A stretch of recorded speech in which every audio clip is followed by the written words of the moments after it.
జై శ్రీరామ్. అందరికీ నమస్కారం. భగవద్గీత మొదటి అధ్యాయము అర్జున విషాద యోగము 30వ అనువాదము. కేసియాను రాక్షసుని సంహరించిన ఓ కృష్ణ, నేను ఇప్పుడు ఏమాత్రము నిలబడలేకపోవుచున్నాను. నన్ను నేను మరచిపోవుచున్నాను. నా మనస్సు చలించుచున్నది. కేవలము విపరీతములనే నేను గాంచుచున్నాను. అసహనము వలన అర్జునుడు యుద్ధరంగమున నిలబడలేకపోవుచున్నాడు. అంతేకాకుండా ఈ మనోదుర్బల చేత అతడు తనను తానే విమర్శించుచుండెను.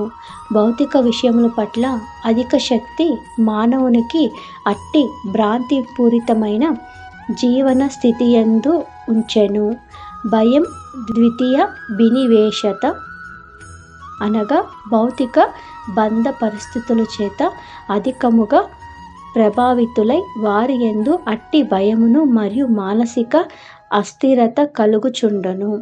అర్జునుడు యుద్ధరంగమున బాధాకరములైన విపరీత పరిస్థితులనే దర్శింపసాగెను.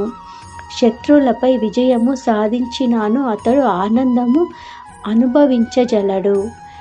ఇక్కడ నిమిత్తాన్ని విపరీతాన్ని అను పదములు ప్రాధాన్యతను కలిగి ఉన్నవి. మానవుడు తన తలంపులలో నిరాశయే గోచరించినప్పుడు నేనిక్కడ ఎందుకున్నాను అని తలుచును.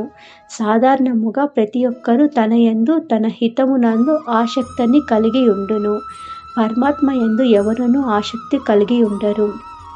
ఇక్కడ శ్రీకృష్ణుని సంకల్పముచే అర్జునుడు తన నిజ స్వార్థగతి విషయమును అజ్ఞానమును ప్రదర్శించుచున్నాడు.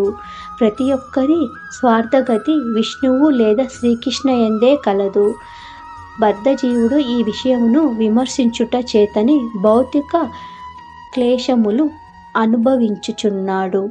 యుద్ధరంగమునందు లభించేటి విజయము తనకు దుఃఖకారమే కాగలదని అర్జునుడు భావించెను.